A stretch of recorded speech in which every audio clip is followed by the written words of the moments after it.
Ngayong araw sa ating episode, kapag nagmahal tayo ng sobra, nakakasakal. Kapag naman naging kulang ay nagiging dahilan yon para iwanan tayo. Minsan talaga ang hirap ilugar ng ating sarili pagdating sa pag-ibig. Dahil sa totoo lang, ang hirap magbigay ng pagmamahal na tama lang. Yung walang labis, walang kulang. Kasi aminin natin na mas masarap magmahal ng sobra-sobra. Kahit ang kapalit noon kapag nasaktan tayo ay sobrang pighati rin. Dear Papa Dudut, isang magandang araw sa lahat ng mga nakikinig ngayon. Ako nga pala si Nina, 34 years old at isang masugid ninyong tagapakinig dito sa Laguna. Sumulat ako dahil gusto ko sanang i-share ang kwento ng buhay pag-ibig ko na naniniwala akong pwede ring makapag-iwan ng aral sa mga nakikinig ngayon. Papa Dudut, 31 years old ako nang magsimula akong mag-alala na baka tumanda na akong dalaga. Siyempre kasi huling taong ko na yon sa kalendaryo at wala pa rin akong seryosong boyfriend. Alam ko naman na hindi ako kagandahan pero matalino ako at may maayos na trabaho. Asawa na lang talaga ang kulang sa akin. Hanggang sa makilala ko si Jack, ang pinsan ng isa sa mga kaopisina ko na si Abet. Lunch break namin sa trabaho at kasama kong kumain sa isang fast food ang isa ko pang kaopisina na si Yana. Nang lumapit sina Abet at Jack sa amin para makipag-share ng table.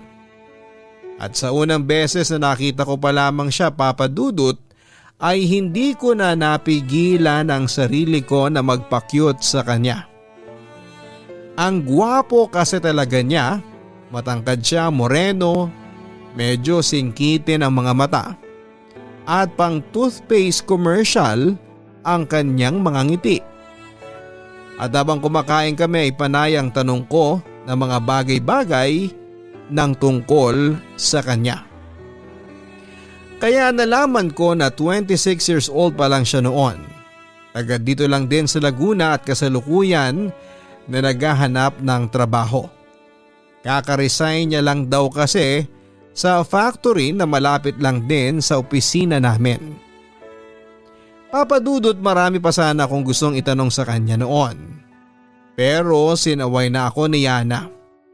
At nang mauna ngang umalis si Abet at Jack sa table namin, sinabihan ako ni Yana na huwag nang umasa kay Jack dahil bukod sa masyado raw siyang gwapo para sa akin, ay mas bata pa kesa sa akin.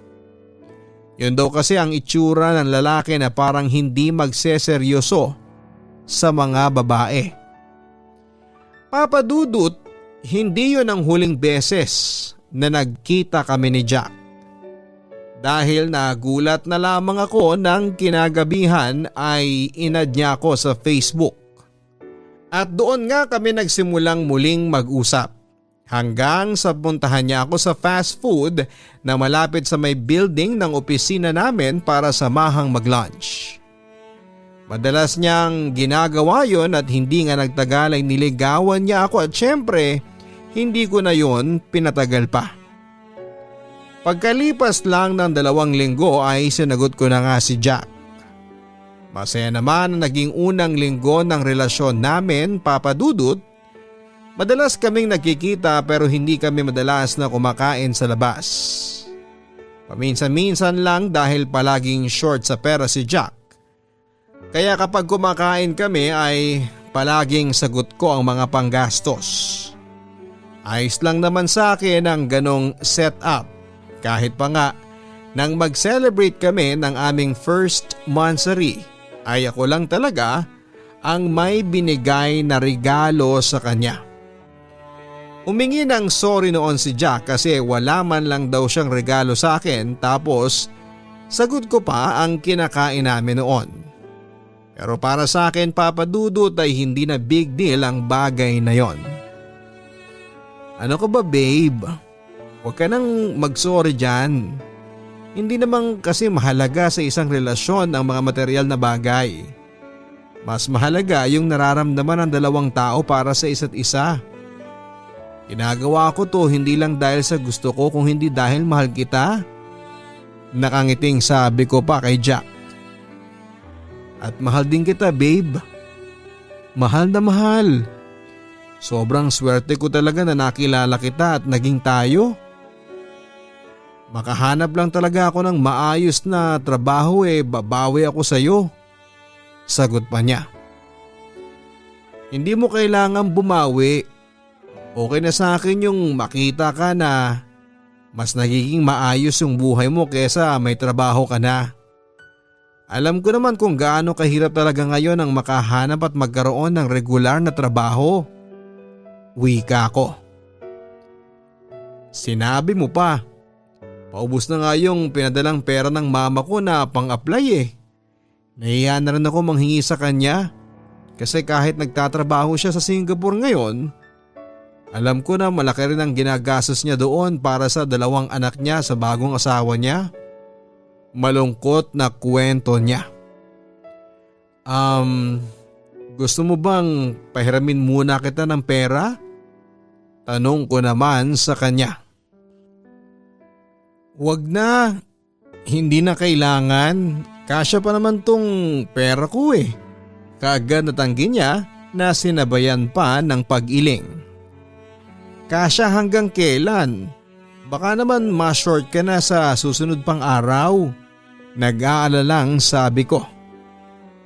Pwede naman akong mangutang kay Abet. Tugon naman ni Jack.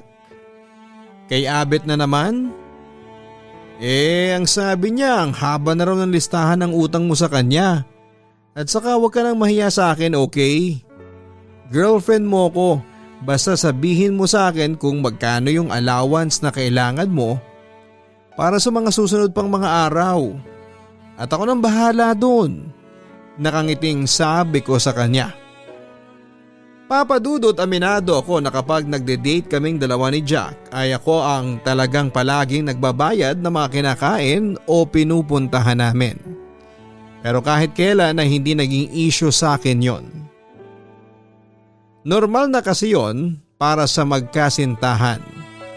Kung sino ang mas nakakaangat, siya ang dapat na mas nagbibigay. At sa aming dalawa ni Jack, since ako ang may regular na trabaho, ako muna ang palaging taya. Hanggang first year college lang kasi ang natapos ni Jack sa pag-aaral niya. Kaya medyo nahihirapan siyang maghanap ng trabaho. Matagal na siyang ulila sa tatay at ang nanay naman niya ay may bago ng pamilya sa Singapore. Kaya wala na rin siyang ibang aasahan kung hindi ang sarili niya. At syempre ako na girlfriend niya. Sa 2 buwan na relasyon naming dalawa ay never akong nakatanggap ng regalo mula sa kanya. At kagaya ng sabi ko, hindi yun mahalaga para sa akin. Sa mga dating nakarelasyon ko kasi, mas gusto ko talaga na ako yung mas nagbibigay. Doon na talaga ako nasanay, papadudot. Hindi naman sa bakla akong magmahal kagaya ng sabi ng iba. Yun lang talaga ang gusto ko. Yung palaging ako ang mas nagbibigay at mas nagmamahal. Kaya kahit nagagalit si Yana sa ginagawa ko sa relasyon namin ni Jack, para sa akin ay normal na yon. Normal nang bigyan ng regalo ang boyfriend ko at normal nang pautangin ko siya ng pera. Sa awa ng Diyos ay nakahanap rin ng trabaho si Jack. Kaya lang papadudot, pagkatapos lang ng halos 3 buwan ay muling nag-resign sa trabaho si Jack dahil masyado raw siyang napag-inita ng supervisor nila. Palagi raw siyang tinatambakan ng trabaho o kaya ay sinisigawan sa harap ng ibang empleyado. Kaya bumalik kami sa dati na sa bawat date naming dalawa, ako muna ang sumasagot ng lahat habang naghahanap ulit siya ng bagong trabaho. Nasundan pa ang pagpapahiram ko ng pera kay Jack noon. at hindi ko ginagawang big deal yon. Kaya naman inis na inis talaga sa akin ang best friend at katrabaho kong si Yana. May isang beses pa nga noon na magkasama kami ni Jack dahil nanghiram ulit siya ng pera na pang-requirement niya sa trabaho. Labi siyang nagpapasalamat nang maiabot ko sa kanya ang pera. Pero nang makita niyang papalapit na sa amin si Yana, kaagad siyang nagpaalam dahil may lakad pa raw siya na kailangang puntahan. O bakit parang nagmamadaling umalis ang boyfriend mo nung makita ako? Natatawang tanong ni Yana nang makalapit na sa akin kasabay ng pag-alis ni Jack sa tabi ko. Hindi naman takot sa iyo si Jack. May lakad lang daw siya kaya kailangan niyang umalis kaagad pagtatanggol ko sa boyfriend ko. May lakad o natakot sa akin kasi alam niya na ayoko sa kanya para sa iyo? Muling natatawang tanong niya. Baka sa mukha niya ang pagkainis niya kay Jack. Yana, baka naman pwedeng bigyan mo muna ng chance na mas makilala mo siya. Mabait naman si Jack mabuti siyang tao. Hindi kagaya ng mga iniisip mo o ng ibang kaopisina natin. Pangungumbinsi ko sa kanya. Nina, magkakalahating taon na ang relasyon ninyo at magkakalahating taon na rin siyang binibigyan ng chance na mas makilala. Pero hindi naman siya nag-i-effort na baguhin ang first impression ko sa kanya na manggagamit siya at pineperahan ka lang niya. Sagot ni Yana. Hindi nga ganong tao si Jack. Medyo naiinis na ring sabi ko. Sinasabi ko lang kung ano yung nakikita ko na hindi mo nakikita kasi parang nagbubulag-bulagan ka sa relasyon ninyo ni Jack. Nina, sa tingin mo ba seryoso talaga siya sa'yo? Medyo malayong agwat ng edad ninyo O ginawa ka lang talaga niya parang utangan ng utangan kasi alam niya na gullible ka. May pangungutyang tanong ni Yana. Palagi talaga siyang ganong magsalita, Papa Dudut. Diretso at walang filter kaya masyadong mapanakit. Masyado nang masakit yung sinasabi mo ha? Akala ko ba kaibigan kita? Pero bakit parang ayaw mo kong maging masaya? Malungkot na sabi ko. Hindi lang naman siyang nagsasabi ng ganong bagay sa akin, Papa Dudut. Pero masakit talagang marinig kapag nanggaling na yon sa isang tao na malapit sa akin. Hindi naman sa ganon. Ayoko lang naman na masaktan kanya. Sinabi ko naman sa iyo dati pa kung ano yung tingin ko sa kanya, hindi ba? Yung mga ganong klase o itsura ng lalaki ang manggagamit ng isang babae na desperada ng magka-boyfriend. Dugtong pa niya. Pwede ba? Hindi ako desperada. Hindi ko na napigilan pa ang sarili ko na magtaas ng boses. Kaya ba sinagot mo siya kaagad kahit na hindi mo pa siya masyadong nakikilala? Nina, alam ko na nasasaktan kita sa mga sinasabi ko ngayon. And I'm sorry. Kaibigan kasi kita. Ayoko lang na mas masaktan ka kapag nalaman mo ang totoo na tama ako, na ginagamit at niloloko ka lang talaga ng boyfriend mo. Mahinahon na ang boses ni Nina kaya naman kumalma na rin ako. At bago pa mauwi sa tampuhan ng lahat ay umorder na kami ng pagkain para sa lunch namin. Papa Dudut, hindi naman talaga pagpapakatanga ang ginagawa ko para kay Jack. Ang tawag po doon ay pagmamahal. Hindi rin ako nagpapauto o nagpapagamit sa kanya. Ginagawa ko lang, Papa Dudut, yung mga bagay na alam kong pwedeng makatulong sa kanya para mas umayos ang buhay niya. Gusto ko siyang tulungan na umangat kasi, Papa Dudut, sino pa ba naman ang tutulong kay Jack bukod sa sarili niya? Wala na siyang ibang pamilya dito sa Laguna, ang mama niya ay ayaw magpadala ng pera sa kanya. At si Abet naman ay ayaw na rin siyang magpautang. Kaya ako na lang ang taong pwede niyang kapitan para hindi siya mas lalong lumubog. Bukod sa pagpapahiram ko ng pera kay Jack ay tumutulong na rin ako sa kanya na makahanap siya ng trabaho. Sa internet ako naghahanap at nagtatanong-tanong din sa ibang kakilala ko na pwede niyang applyan, Papa Dudut. Naramdaman ko rin naman ang pagsusumikap ni Jack kahit papaano. Oo, ako ang palagi naglalabas ng pera sa aming dalawa pero bumabawi naman siya sa akin sa ibang bagay. Kagaya ng pagmamasahe sa akin kapag nasa bahay siya. Pinagluluto niya rin ako ng mga pagkain at madalas niya akong sinusundo at inihahatid sa bahay. Kapag nalilate ako ng out sa trabaho dahil sa overtime. Alam kong mga simpleng bagay lang yon sa paningin ng ibang tao. Pero para sa akin ay paraan yun ni Jack. Para makapagpasalamat sa ginagawa ko at para mas maiparamdam niya sa akin ang pagmamahal niya. Papa Dudut, madalas ay hindi ko na maiwasang mainis sa mga sinasabi ni Yana tungkol kay Jack. Ginagawa niya kasing basihan kung ano lang ang nakikita at nalalaman niya mula sa ibang tao. Alam ko naman na concerned talaga siya sa akin dahil kaibigan niya ako.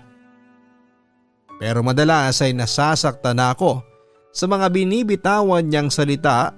Nagsarado na kasi ang isipan niya sa naging first impression niya kay Jack. Lalo na nang malaman niya na ilang beses nang nangutang sa akin ang boyfriend ko. Maliit na bagay lamang yon para sa akin na pilit niyang pinapalaki. Para bang siya yung kinukuhanan ko ng pera kung makapag-react siya at mainis. Kaya naiintindihan ko rin si Jack kung bakit ayaw niyang sumama sa mga lakad ko kapag narinig niya na kasama si Yana. Palagi kasi siyang iniirapan at pinaparinggan ng kaibigan ko. Nawala siyang ambag sa lakad namin, nasabit lang naman siya at kung ano-ano pa. At kapag naman kaming dalawa lang ni Yana ang magkasama ay pilit na lang akong nagbibingi-bingihan sa mga sinasabi niya tungkol kay Jack. Basta naniniwala ako noon na darating ang araw na mapapatunayan kong mali sila sa mga iniisip nila kay Jack. Na darating din ang araw, Papa Dudut, na mapapatunayan kong mali sila sa mga iniisip nila kay Jack. Nababawi rin si Jack sa akin at maipapakita ko sa kanila na suwerte ako kasi pinapasok ko si Jack sa buhay ko. Hello babe, kumusta ang interview mo? Tanong ko nang sagutin ko ang tawag ni Jack. Kakadating ko lamang sa mall noon at dapat ay magkikita kami. Pero may schedule daw siya ng interview sa ina-applyan niya kaya hindi na natuloy. At si Yana na lamang ang kamit ko. Nina, busy ka ba? Medyong seryosong tanong ni Jack mula sa kabilang linya. Hindi naman, nihintay ko lang dito si Yana. Bakit? Tapos na ba ang interview mo at susunod ka na rito? Balik tanong ko. May gusto sana akong sabihin Wika niya. Ano yun? Bakit parang ang seryoso ng boses mo? Kunwari natatawa ang sabi ko kahit medyo kinakabahan ako ng mga oras na yon. Nina, mag-break na tayo. Diretsong sagot ni Jack. Ha? Anong sabi mo babe? Nauutal na tanong ko. Maghiwalay na tayo. Ayoko na. Muling seryosong sagot niya. Anong ayaw mo na? Teka, Nagbibiro ka lang, di ba? Teka lang, huhulaan ko. Nandito ka lang, di ba, sa mall? Nasaan ka ba banda? Bakit hindi kita makita? Halos umikot na ako sa kinakatuyuan ko sa pag-aakalang nasa paligid lamang si Jack. Wala ako dyan sa mall at seryoso ako sa mga sinasabi ko. Nina, sorry pero masyado na kasing unfair ang lahat para sa'yo. Kung itutuloy pa natin ang relasyon na ito, paliwanag niya sa akin. Sobrang seryoso ng boses niya at hindi kababakasan ng konting pagbibiro. Sa tingin mo ba hindi unfair tong ginagawa mo sa akin ngayon? Yung nakikipag-break ka dito lang sa tawag? Sabihin mo nga sa akin ng totoo. May ibang babae ka na bang gusto? Naiiyak kong tanong sa kanya. Wala. Maniwala ka sa akin. Hindi ko lang magawang sabihin sa'yo ng personal to kasi baka hindi ko matuloy. Isa pa, kailangan ko na rin talagang gawin to dahil sobrang unfair na para sa'yo at sa mga effort mo sa relasyon nating dalawa. Nararamdaman kong malungkot din ang boses niya, Papa Dudut, pero nasasaktan pa rin ako sa ginawa niya. Sobra. Ano bang unfair yung sinasabi mo? Ginusto ko naman ang lahat ng ginagawa ko para sa iyo, Jack. Nasaan ka ba talaga? Mag-usap naman muna tayo, baka naman pwede, Jack. Hello? Hello, Jack? Papa Dudut, alam ko na mag-iisang taon pa lamang halos ang relasyon namin ni Jack. Pero sobrang nasaktan talaga ako. Ibinigay ko na kasi kaagad sa kanya ang 100% ng pagmamahal ko. Umasa ako na siya na ang huling lalaki na magiging boyfriend ko bago umalis ng kalendaryo ang edad ko. Umasa ako na siya na ang mapapangasawa ko. Kaya naman kahit na hindi ko pa siya gaanong kilala ay sobrang minahal ko na siya. Pero siguro nga ay tama si Yana. Naging desperada na akong makahanap ng boyfriend bago malipasan ng kalendaryo ang edad ko. Kaya nagpadala kaagad ako sa mga matatamis na salita ni Jack at simpleng effort niya. Nagpakatanga kaagad ako sa kanya. Hindi ako nakinig sa mga payo ni Yana kahit parang may basihan ang lahat ng sinasabi niya tungkol kay Jack.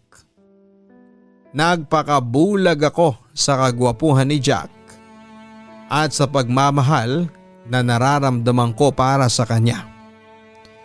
Papa Dudut, ilang beses ko pa siyang sinubukan na kontakin para magkausap kami. Pero nagpalit na siya ng cellphone number, nag-deactivate na rin siya ng Facebook account niya dahil hindi ko na siya makita sa friend list ko.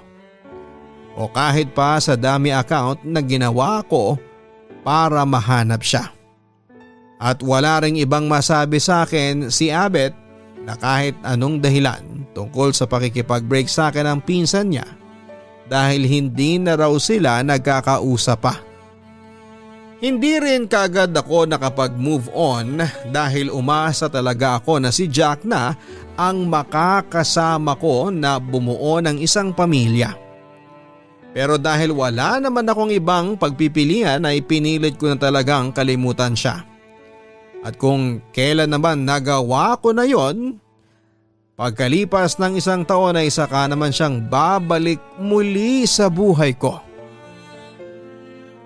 Naka-lunch break kami noon ni Yana at nasa isang fast food habang naghahanap ng bakanting lamesa.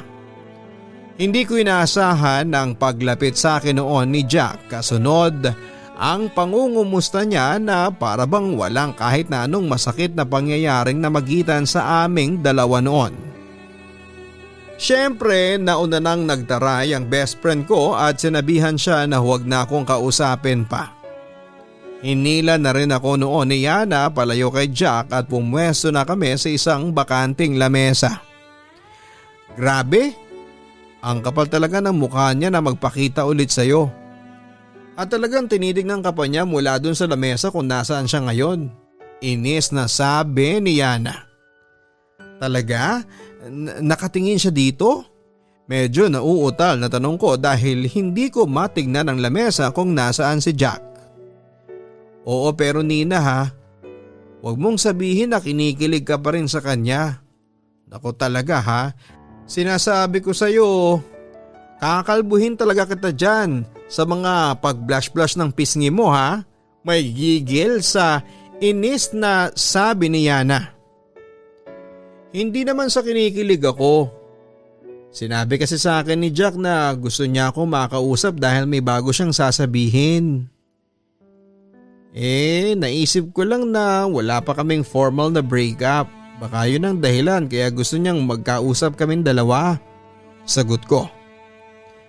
Oh, so yun ang naiisip mo na dahilan. Kaya gusto niyang makipag-usap sa'yo? Pwes ako, ibang naiisip ko.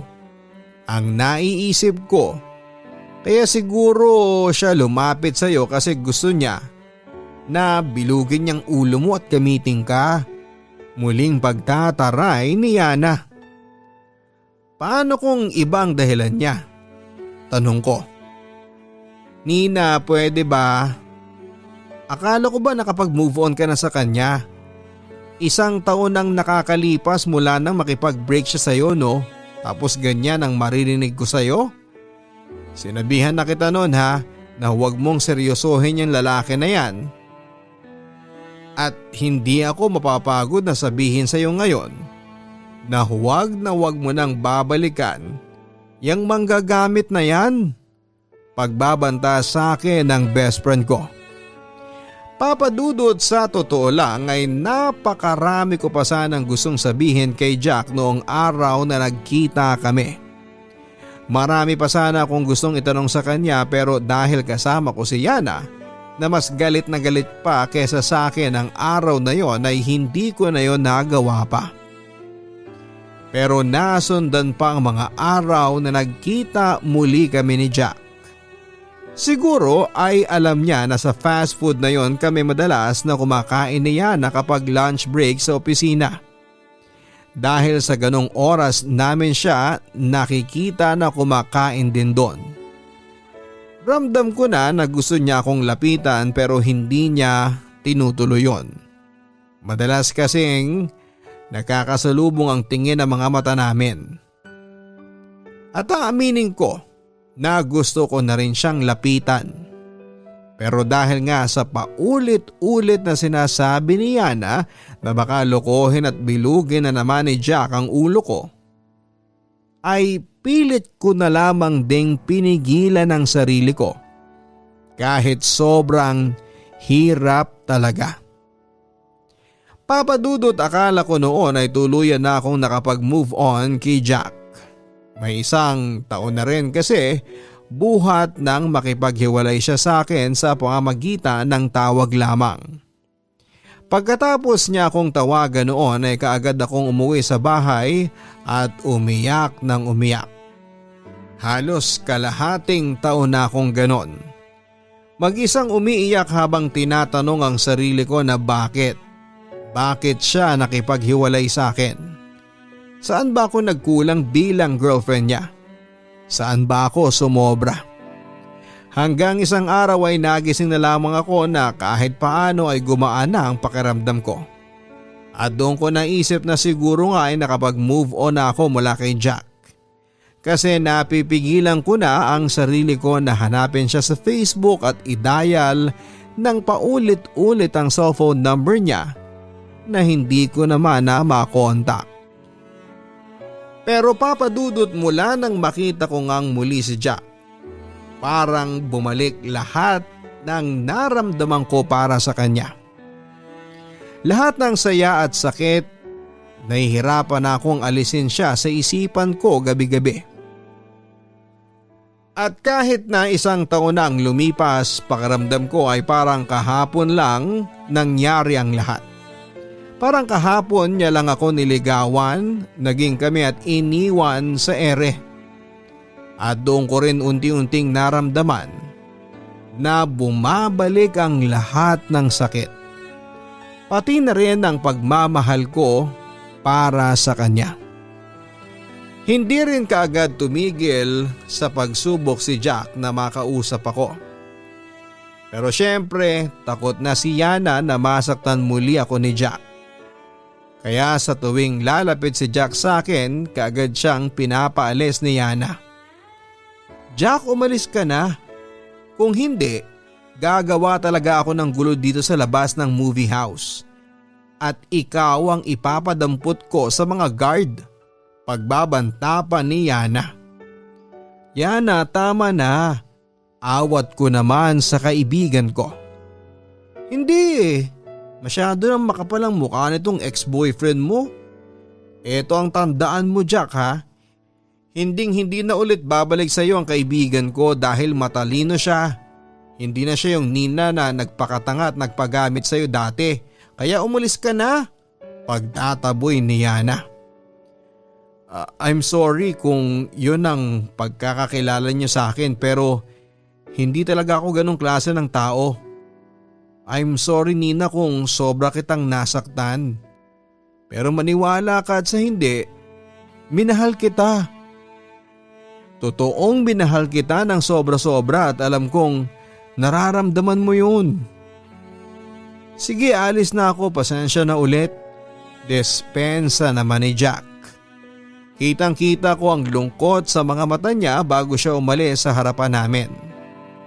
Gusto pa nga sana siyang habulin noon pero kaagad na akong pinigilan ng best friend ko. Ano ba Nina? Huwag mo na nga siyang sundan? Magpapauto ka ba talaga ulit sa kanya? Magpapakatanga? Magpapagamit? Inis na sabi sa akin ni Yana. Paano kung hindi naman talaga siya ganong tao? Tama naman siya eh. Nararamdaman ko na minahal niya rin ako kahit papaano. Noon naman ay naiiyak na sagot ko. Sa tingin mo hindi talaga siya manggagamit? Kaya ba natiis kanyang hindi ka usapin sa loob ng 1 taon pagkatapos kanyang utangan ng utangan? Alam mo hindi naman tungkol sa pera to eh. Tungkol na to sa mga oras at pagmamahal na nasayang mo sa kanya. Nina naman. For once, magkaroon ka naman ng pride at awa sa sarili mo. Iniwanan ka na nga ng lalaking yun at sinaktan tapos gusto mo pa siyang habulin? Kung hindi ka naaawa sa sarili mo, pues ako, awang-awa na sa pagiging desperada mo sa kanya. Halos sigaw ni Yana sa akin. Ang sakit, Papa Dudut. Sobrang sakit ng mga salitang binitawan niya sa akin noon. Sobrang sakit pero lahat ay may point. Alam ko naman na naapektuhan lang din si Yana sa nangyayari mula nang makipaghiwalay sa akin si Jack noon. Siya kasi ang palagi kong kasama at siya rin ang palaging nakakakita kung paano ako umiyak at nasaktan dahil sa mga nangyari. Nang mga panahon na yon ay wala siyang ibang ginawa kung hindi ang tahimik na yakapin ako para i-comfort. Hanggang sa unti-unti na ngang nabawasan ang sakit na nararamdaman ko at nagagawa ko ng kalimutan si Jack. Tapos makikita niya na parang bigla na lang babalik si Jack sa buhay ko na parang bang hindi ako sinaktan noon. Sigurado ako na takot lang talaga ang kaibigan ko na masaktan muli ako kagaya ng dati. Kaya hindi ko rin siya masisisi sa mga masasakit na salitang binitawan niya para matauhan ako. Gusto niya lang kasi na iiwas ako sa sakit na pwede ko namang maramdaman. At ayaw niya lang na masaktan muli ako ng dahil sa isang lalaki. Pero Papa Dudut, may bahagi talaga ng sarili ko na gustong habulin si Jack para pakinggan ang mga explanations niya. Alam ko na katangahan na talaga ang gusto kong gawin na yon dahil ako na nga ang iniwan tapos ako pa ang maghahabol.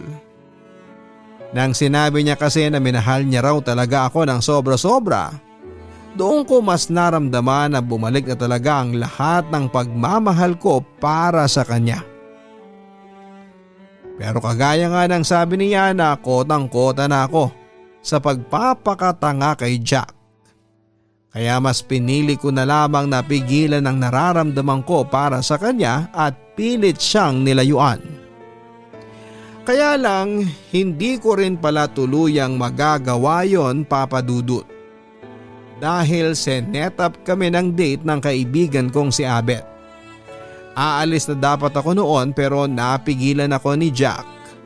Nagawa niyang sabihin na minahal niya ako at mahal niya pa rin ako hanggang sa mga oras na yon. At dahil doon ay sumabog na ako at kasunod noon ay ang pagsumbat ko sa kanya ng lahat ng nagawa ko noong magkarelasyon pa lamang kaming dalawa. Sinumbat ko sa kanya kung paano niya ako nasaktan pagkatapos ko siyang mahalin ng sobra-sobra. Alam ko naman na nasaktan talaga kita, Nina. Pero sana maniwala ka na hindi kita ginamit o pinerahan lang.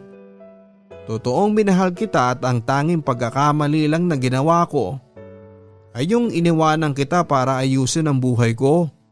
Pagpapaliwanag naman ni Jack. Bakit sa tingin mo ba hindi kita kayang tulungan ng maayos ang buhay mo? Yun nga ang paulit-ulit na ginagawa ko, hindi ba? Naiiyak na sabi ko. Yun na nga paulit-ulit mo na lang akong tinutulungan. Ikaw na lang naman ang ikaw Kaya binitawan kita noon dahil sobrang nahihiya na ako sa iyo. Wala naman talaga akong pakialam sa sinasabi ng mga kaibigan o kamag-anak mo tungkol sa relasyon nating dalawa. Tungkol sa akin. Malungkot na sabi niya. Anong ibig mong sabihin? Tanong ko. Akala mo ba hindi ko alam na ayaw nila sa akin para sa iyo? Lahat sila masamang tawang tingin sa akin. Manloloko, playboy, manggagamit. Okay lang naman sa akin na marinig ang mga yon dahil wala akong pakialam sa kanila, pero nang ikwento sa akin ni Abet na usap-usapan sa opisina ninyong tungkol sa ginawa mo raw na pagpapakatanga sa akin, yun ang hindi ko kayang marinig. Yung sinasabihan kanilang desperada ka na kaya mo ko pinatulan. Paliwanag ni Jack. Nakita ko, Papa Dudut, ang sakit sa mga mata niya habang sinasabi niya sa akin yon. At sobra din siyang nasasaktan na mga oras na yon. Wala rin naman din akong pakialam doon. Mas mahalaga sa akin na nararamdaman ko na mahal mo ko. At mahal kita, sagot ko. Alam ko kaya nga doon ako mas nagigilty Kapag sobra-sobra na yung effort na ginagawa mo para sa akin. Nina, mahal kita. Kaya ako lumayo sandali, hindi para takasan ang mga perang inutang ko sa iyo. Kung hindi para mas makapag-focus ako ng pag-aayos ng buhay ko. Para maipakita sa iyo at sa ibang tao na kaya rin naman kitang buhayin. Na hindi talaga kita ginagamit lang. Natatandaan mo ba ang singsing na to? Tanong niya sa inilabas niyang maliit na kahon ng singsing. Yan yung pinangako mong singsing dati? Wika ko. Oo. Ito ang singsing na paulit-ulit nating binabalikan sa mall noon. At paulit-ulit ko ring pinangako na bibilhin ko para sa iyo. Para mapakasalan na kita. At pagkatapos ng isang taon na pagtatrabaho, sa wakas ay nabili ko na rin to ngayon. Ang kwento niya. Hindi mo naman kailangan gawin yan. Hindi mo kailangang bilhin ang singsing na yan o kahit na anong bagay para sa akin. Sinabi ko naman sa iyo dati pa na hindi importante sa akin ang mga material na bagay. Naiiyak na sabi ko. Pero importante sa akin na to pa rin ang pangako ko sa iyo at sa sarili ko. Na kapag nabili ko na to, babalik ako sa iyo at babawi ako sa lahat ng mga pagkakamali at naging pagkukulang ko. Babalik ako para pakasalan kita. Nina, sana hindi pa huli ang lahat at tanggapin mo pa rin ang singsing na ito. Sana paniwalaan mo pa rin na mahal kita. Naiiyak na ring sabi niya kasunod ng pagpunas ng sariling mga luha gamit ang likod ng kanyang mga palad. Papa Dudut, hindi ko alam kung gaano ba ako katanga sa pag-ibig. Ang alam ko lang ay sobrang mahal ko si Jack. Naramdaman ko ang sincerity sa lahat ng mga salitang sinabi niya sa akin ng araw na yon. Kahit sigurado ako na magagalit sa akin si Yana ay muli kong tinanggap ang pakikipagbalikan sa akin ni Jack. Muli kami nagkaayos ng dalawa, Papa Dudut, pero sa pagkakataon na ito ay halos bumaliktad na ang lahat sa amin. Meron na kasi siyang regular na trabaho. Hindi man kalakihan ang kanyang sahod pero ang gusto niya ay siyang palaging gumagastos sa tuwing nagde-date kaming dalawa. Pero ako pa rin ang mas nasusunod at pinaghahatian na lang naming dalawa ang bawat gasto sa mga date namin. Naniniwala kasi ako na sa isang relasyon ay hindi pwedeng isang tao lang ang palaging nag-e-effort. Oo, ginawa ko yon dati sa relasyon namin ni Jack, hindi dahil desperada na ako sa kanya. Kung hindi dahil gusto ko lang talaga siyang tulungan na tumaas at makasabay sa buhay ko. At ngayon na unti-unti na siyang nakakabawi, mas gusto ko na pantay na kaming mag-effort sa relasyon naming dalawa. Madalas kasing nakakasira sa isang relasyon ang kwentahan at sumbatan ng effort. Kaya dapat sabay kaming naghihilahan pataas ng taong mahal ko. Ngayon ay mahigit 1 taon na kaming mag-asawa ni Jack at oo, Papa Dudut, tama kayo. Natupad ang ipinagdarasal ko dati na sana si Jack na ang lalaking makasama ko na bumuo ng isang pamilya. Dahil ilang buwan lang ang nakalipas mula nang magkabalikan kami ay nag-decide na kaming magpakasal. At ngayon nga ay meron na kaming baby boy at sobrang saya ko na si Jack ang naging asawa ko at tatay ng anak ko. Hindi lang dahil sa pagbawi niya sa mga naging pagkukulang niya noon, kung hindi dahil mas ipinaramdam niya sa akin kung gaano niya ako kamahal. Papa Dudut, dito ko na po tinatapos ang sulat ko at ang kwento namin ni Jack.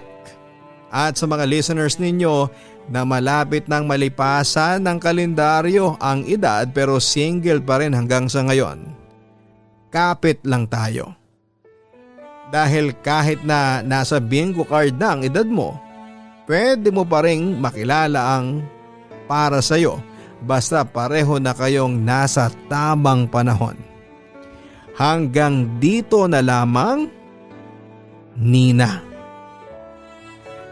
Walang sino man sa atin ang dapat na humusga ng kapwa lalo na at hindi natin siya kilala o hindi natin alam ang kwento ng kanyang buhay. Pero syempre sa mundong ito, hindi naman natin makokontrol kung ano ang iisipin ng ibang tao sa atin. Maraming salamat Nina sa pagbabahagi mo ng iyong kwento ni Jack at aminin ko na akala ko talaga masasaktan ka sa buong parte ng sulat mo na ito. Pero sabi nga nila ang taong mapagbigay ng chance ang madalas na nagiging masaya. Hindi rin kasi biro ang maiwan sa ere ng taong mahal mo. Yung bigla ka na lang hihiwalayan ng walang maayos na dahilan. Sobrang sakit talaga ng ganong klase ng pangyayari pero sa kabila naman ng mga masasakit na nangyari sa buhay mo, masaya ako kasi natagpuan mo pa rin kay Jack ang tunay na pagmamahal na hinahanap mo. Kumbaga hindi na sayang ang lahat ng effort at pagmamahal na ibinigay mo sa kanya. Maraming salamat muli sa pagbabahagi ng iyong kwento. Lubos na gumagalang, Nina. Walang sino man sa atin ang dapat humusga ng kapwa lalo na at hindi natin siya kilala o hindi natin alam ang kwento ng kanyang buhay. Pero syempre sa mundong ito hindi naman natin makokontrol kung ano ang iisipin ng ibang tao sa atin. Maraming salamat Nina sa pagbabahagi mo ng iyong kwento ni Jack. Aaminin ko na akala ko talaga ay masasaktan ka sa buong parte ng sulat mo na ito. Pero sabi nga nila ang taong mapagbigay ng chance ang madalas na nagiging masaya. Hindi rin kasi biro ang maiwan sa ere ng taong mahal mo. Yung bigla ka na lang hihiwalayan ng walang maayos na kadahilanan. Sobrang sakit talaga ng ganong klase ng pangyayari. Pero sa kabila naman ng mga masasakit na nangyari sa buhay mo, masaya ako kasi natagpuan mo pa rin kay Jack ang tunay na pagmamahal na hinahanap mo. Kumbaga hindi na sayang ang lahat ng effort at pagmamahal na ibinigay mo sa kanya. Maraming salamat pong muli sa pagbabahagi ng iyong kwento sa ating sender na si Nina dito sa Papa Dudut Stories. Ang buhay ay mahiwaga, laging may lungkot at saya. Sa Papa Dudut Stories, laging may karamay ka.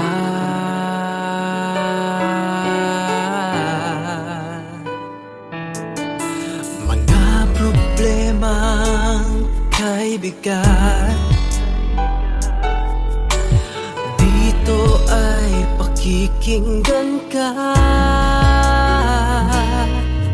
Sa Papa Dudut Stories, kami ay iyong kasama.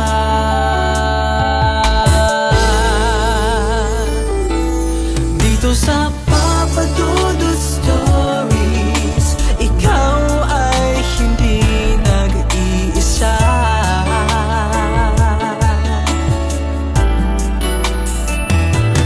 Dito sa Papa Dudut Stories, may nagmamahal sa'yo.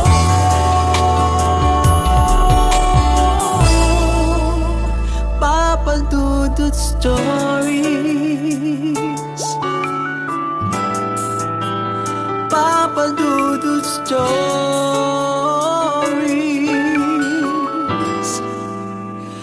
Papa Dudut Stories.